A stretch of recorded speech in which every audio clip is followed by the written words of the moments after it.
What's up, everybody? Ashton here from Without Code, here to introduce our new Combo Slider widget. Now, this is a unique new widget with a very particular purpose, to act as a normal slider that changes a block of text at the same time, a block of text that does not obstruct our view of the image itself. And that's the key difference here between any other slider that we've had to date. This has been requested by many users, and it allows for keeping the view of the image completely unobstructed and not having to worry about making the text stand out over top of the images, as in changing the text color or size to make it readable. This widget also removes any concern over the amount of text you can include, since you can include as much as you want and it won't cover your image at all. We have a few different examples on our live demo here of various layouts you can do all with this widget. You can attach captions to any side of the slider, top, bottom, left, or right, and you can even apply links to the caption blocks as well. So let's jump over to Architect so we can explore the setup and styling options of this widget. I have a replica of the live demo page here that we just saw, but I'm going to jump into the Widgets panel and implement a brand new version of the widget from scratch. So we can scroll down to Media, grab our Combo Slider, and we'll drop it into a new row on our page. Sweet. Now, it's not going to look like much at first since we haven't added in any images yet, but we'll get to that in a moment. In the settings panel here, as usual, we need to set up a unique ID, especially on this page since I already have a few instances of this widget. I'll make it content-slider-demo. Cool. And next to set up is our images and captions done here by list items. We get 3 here to start, but you can always add more by clicking Add Item. Let's click into the first one. And we get this side panel here with an image loader and our caption field. We also have the option for links, but I'm going to cover that shortly. Let's start by clicking Replace Image for our first item. And as expected, we get our Quick View Image Picker where we can upload our own images or simply do a search for some stock imagery. Let's do a search for clothing. And any of these will work. Let's use this one with the shoes. Awesome. Now for a caption, I could type something simple, but one of the strengths of this widget is the large amount of text that is supported. So what I'm actually going to do is drop down here to one of our demo sliders, and I'm just going to grab some of the paragraphs that are already typed up. I'll do a simple select all and copy, and then we'll go back to our slider, click back to list item 1, and paste the caption inside. Perfect. Let's go to our list items over here and click into item 2. We'll click our image loader again. And with the same search, let's grab this one of the dude in the jean jacket here. Now, when you're selecting images for your slider, keep in mind that you don't have to use all images that have the exact same dimensions, but it's a good idea to keep them similar, or at least the same orientation. The slider will always display all images at the same size, so however you size the whole slider, that's how all images will be displayed, and the widget will crop them as needed. So the wider variance of size that you use will just mean more cropping will occur. Cool, so I'll drop down to our demo slider once again and grab a different paragraph. And copy that, and we'll jump back to our list item 2 to paste it in there.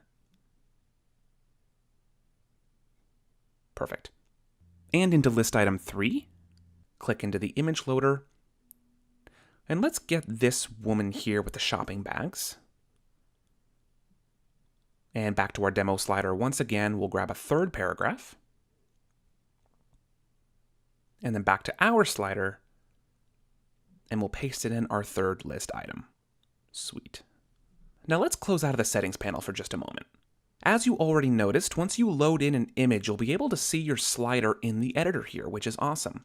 So now let's talk about sizing the slider. You can size it any which way you want, but as I mentioned, all images will display the same size. So for best results, you'll want to use images of similar aspect ratios and size the slider accordingly. That'll result in the least amount of cropping of your images. Now you can adjust the width of the slider by grabbing the blue handle on the bottom right corner and physically dragging it throughout your row.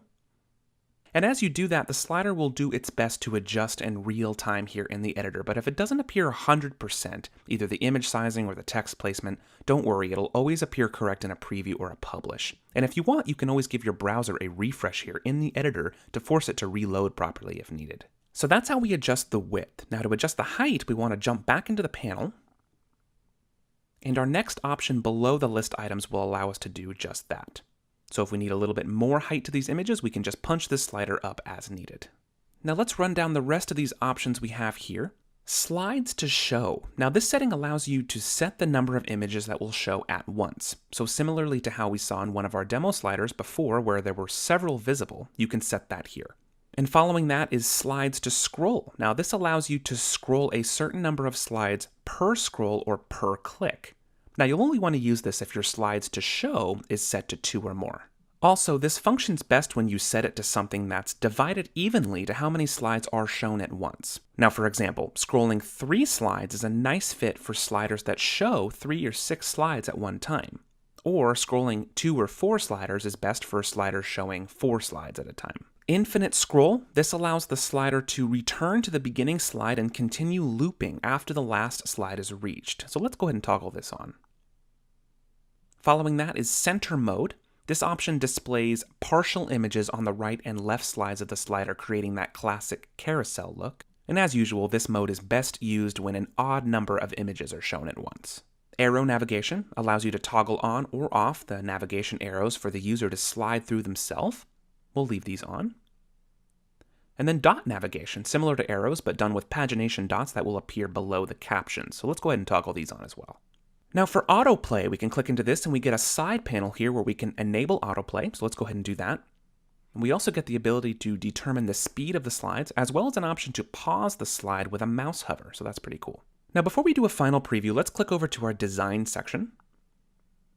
There's quite a few options here as well. Starting with content position. This sets the position of the caption content text block. So you can pick from top, bottom, left, or right for where you want the text to sit in relation to the image. Now these next 3 options allow you to customize the position of the captions, but these really only apply when you have the content position set to left or right. Content side margin, this sets the margin next to the content block.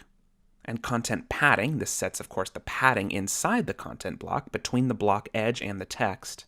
And finally, content alignment. This sets the alignment of the text within the content block. Again, all of those are for when the content position is left or right, but gives you a lot of control therein. Beneath that, we have text style, so all the normal styling options you're probably used to. We've got font, size, color, format, all that good stuff. Let's just go ahead and give this a center alignment since we've kept it on the bottom of our image. Cool. Scrolling down to content background color, this will put a background color behind the captions, or you can simply leave it on transparent as it is now. Or if you want rounded corners of your content block, you can add them here with this slider. And then finally, navigation style. We click into this and we get another side panel here allowing you to style up the arrow and pagination dot color, as well as the opacity and padding of the arrows. I'm just going to make the arrow color white so they show up a bit better on our image selections here. Perfect. Now let's close out of the panel and give this a preview.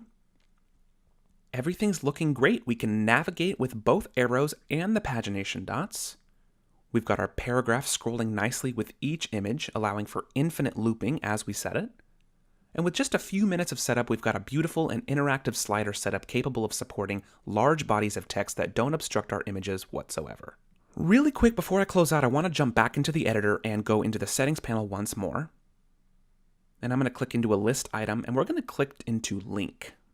Now this side panel allows you to assign a link to any content box, and this probably looks familiar. It's the same type of linking settings that you'll find pretty much anywhere else in Architect. Just keep in mind, any links you add here will be applied to the caption box as a whole. Now we always try to provide the option for links to the actual image sliders, but since this type of slider doesn't have any text over the image in the form of any titles or buttons or otherwise, it's a bit tricky to apply the linking to be clickable on the image itself. So just note that for any links applied, you'll want to click the caption block and you'll be good to go. So that's our new combo slider widget. Thanks again, as always, for watching. We always love your feedback and we appreciate your comments and suggestions, so don't hesitate to reach out to us anytime. And if you run into any issues here at all, we'll be glad to assist. So thanks again, and until next time, take care and have a wonderful day.